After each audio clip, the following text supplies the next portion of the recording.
السلام علیکم ورحمۃ اللہ وبرکاتہ۔ میری بات سنو، چاہے تم لڑکی ہو چاہے تم لڑکے ہو، پورے غور و فکر سے اور دل سے اور پوری سننا۔ تمہارے دل میں بھی گلے شکوے ہیں نا کہ کوئی نہیں ہے تمہارا؟ کسے بتاؤں اپنے دل کے راز؟ یہ دنیا میرے ساتھ ایسا کیوں کر رہی ہے؟ یہ لوگ میرے ساتھ ایسا کیوں کر رہے ہیں؟ اور میں خود بھی کچھ کر کیوں نہیں پا رہا؟ آخر میں ایسا کیوں؟ جب انسان دنیا کی زندگی کو ہی سب کچھ سمجھ لیتا ہے نا، تو واللہ ہی وہ اس سٹیج پر چلا جاتا ہے کہ دنیا کی زندگی اسے سمجھ نہیں آتی۔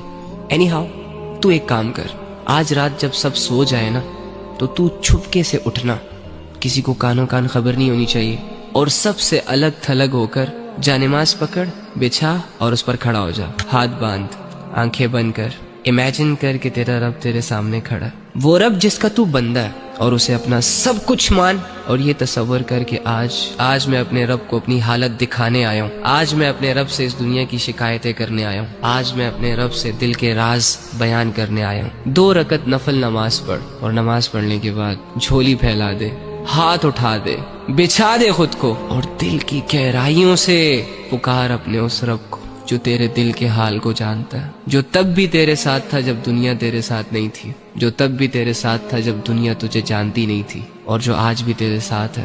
وہ اکیلا کافی ہے تجھے سنبھالنے کے لیے۔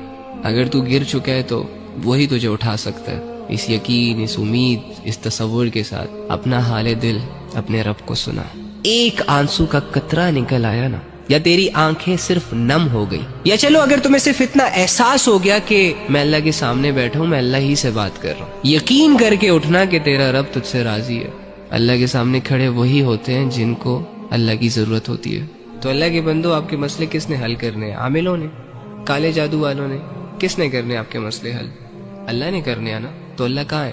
ایکچولی میں آئی ڈونٹ نو وائی ہمارا یہ مائنڈ سیٹ بنا ہوا ہے کہ اللہ کچھ اسپیسیفک جگہوں میں پایا جاتا ہے، اور اللہ رب العزت کی جو مغفرت کے فیصلے ہوتے ہیں وہ نیک لوگوں کے لیے ہوتے ہیں، یا اللہ رب العزت جن لوگوں کی دعائیں قبول کرتا ہے وہ بہت نیک ہوتے ہیں، لمبے لمبے سجدے اور پاک صاف رہنے والے ہوتے ہیں۔ ہاں ٹھیک ہے، ان کا اپنا درجہ ہے، لیکن اس کا یہ مطلب بھی تو نہیں ہے نا کہ ایک عام انسان اللہ تک پہنچ نہ سکے، ایک عام انسان اپنے دل کی بات اللہ کو نہ کہہ سکے اور اللہ رب العزت کو اپنی طرف متوجہ نہ کر سکے۔ وہ کہتے ہیں کہ کوئی کعبے سے خالی ہاتھ لوٹ آیا تو کوئی گھر بیٹھے خدا کو پا گیا۔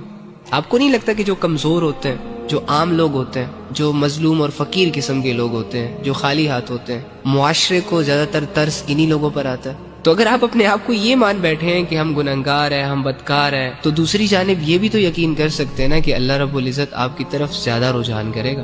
اللہ کے بندو، اللہ کہہ رہے میں تمہارے شارک کے بھی قریب ہوں۔ اس اللہ سے اپنے مسئلے حل کرواؤ جو اللہ ساری زبانوں کو سمجھتا ہے، جو اللہ دل کے حال کو جانتا ہے۔